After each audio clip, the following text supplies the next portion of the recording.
Welcome back to Yahoo Finance Live. Now, cases in the coronavirus pandemic have declined, but there are concerns that we could be on the precipice of another wave. So let's chat that with Dr. Albert Ko, professor and department chair at the Yale School of Public Health. Doctor, so I guess I'll just ask, are we on the verge of another wave? We keep hearing news about these spikes, these cases that have been increasing across the United States. Is another wave coming? So thank you very much, Kristin, for the invitation to come on your show. So yes, I myself am very concerned. Across the country, we've plateaued in terms of cases and deaths. We would ideally like to see them drop, much lower. And in certain parts of the nation, particularly the Northeast, where I'm situated, we're seeing upswings in cases, and that's concerning. And much of this is likely driven by the variants, variants that we know have increased transmissibility and perhaps may have also increased virulence or increased proclivity to give severe disease. Okay, so outside my window right now, I'm actually looking at a scene that I did not see just last year, which is a bunch of children outside playing, which is nice in this spring that we have right now. But I'm curious how we are seeing, as we've seen, cases decline, vaccinations picking up at such a rapid pace. Now the U.S. Essentially one of the highest, one of the countries with the highest number of vaccinations. We have that chart there. How is it that we are, vaccinating so many folks? We've seen the cases declining, so it seems to say that we're doing something right. And yet we are seeing these cases spike anyway. Is there something that we're not doing that we should be? So vaccinations are going to be the key answer to not only addressing the risk of another surge or a third surge for the nation, but also for getting us out of the pandemic. But first of all, there are a couple things that have to be touched on before that.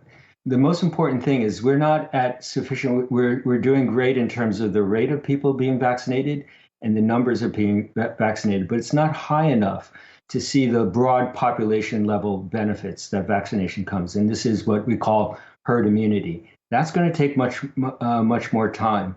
The president certainly has set an ambitious goal of vaccinating at least or administering at least one dose to 200 million Americans by the end of April. And so that's going to go a long way. The most important thing with these vaccinations is to protect those who are most at risk for death. And until we get this population level benefits, the herd immunity on board. So within that window, we're going to have to deal with the variants that are increasingly transmissible. We're also going to have to deal with COVID fatigue. We're also going to have to deal with policies, many times done by state governments, which are which go up against public health prevention. For example, widespread face mask use. Right. So, what should the reopening guidance then be amid some of these spikes? And should we see, employers, universities, schools start essentially mandating that their students, that their workers get vaccinated in order for us to reach that herd immunity? Yeah, so the key issue of reopening is going to be, realizing that we're not out of the risk period as of yet, and particularly because of these introductions in the spread of variants. There's going to probably the priority is going to be getting the vaccination out, to as many people as quickly as possible. And this is really the race against time. The second thing is that until we can get this population level benefits, the herd immunity, that may not happen until the summer or the fall, because we still have to immunize, kids who are less than 16 years of age, and we don't have an approved vaccine for that group as of yet.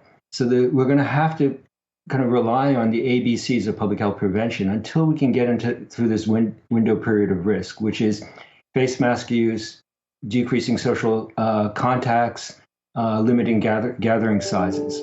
And this is probably we're going to be in this transition period for another 1 or 2 months. I think your second question is about, I'm sorry, Kristin, can you remind me the second part of that question? Yeah.